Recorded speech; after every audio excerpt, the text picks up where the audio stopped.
নমস্কার। সবাই খুব ভালো আছেন নিশ্চয়ই।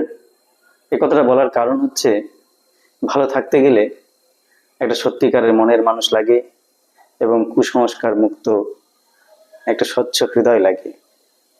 এই বিষয়ে আজকে একটি গল্প। একবার এক রাজার বাড়িতে রাত্রিবেলায় চুরি হয়ে যায়। চুরি হয়ে যাওয়ার পর রাজামশাই ভাবতে থাকেন যে আমি সকালে কার মুখ দেখে উঠেছিলাম যে রাত্রে আমার বাড়িতে চুরি হয়ে গেছে। ভাবতে ভাবতে তার মনে পড়ে যায় যে সকালবেলা যখন তিনি বারান্দায় দাঁড়িয়েছিলেন, তার বাড়ির সামনে রাস্তা দিয়ে একজন ধপা হেঁটে যাচ্ছিল। রাজামশাই ভাবলেন, আমি সেই ধপার মুখ ছাড়া আর কারো মুখ সকালবেলা দেখিনি। এই ধপার মুখ দেখার জন্যই আমার বাড়িতে এত বড় একটা দুর্ঘটনা ঘটে গেছে। তার মানে এই ধপার মুখ আমাদের রাজ্যের জন্য ক্ষতিকর, আমাদের সকলের জন্য অকল্যাণকর। রাজামশাই তার সৈন্য সামন্তকে আদেশ দিলেন যে তোমরা সেই ধপাকে নিয়ে এসো, তার একটা বিচার হওয়া চাই।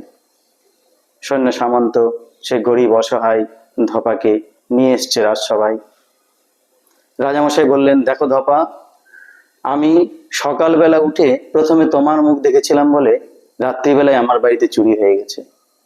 তোমার মুখ রাজ্যের জন্য মঙ্গলজনক নয়। তোমার মুখ দেখলে সকলের ক্ষতি হতে পারে, তাই তোমার বেঁচে থাকার কোনো অধিকার নেই।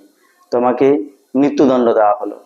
গরিব অসহায় ধপা কি আর করবে, রাজার বিরুদ্ধে বলার ক্ষমতাও তো তার নেই।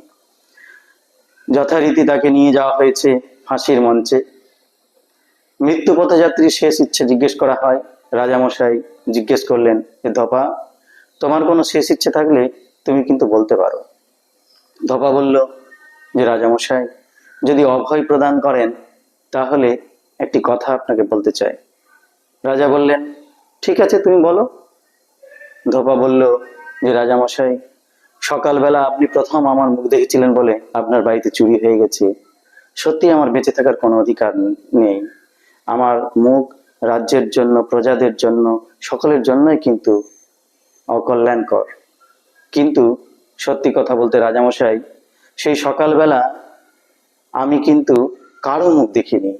প্রথম কিন্তু আপনার মুখটাই দেখেছিলাম।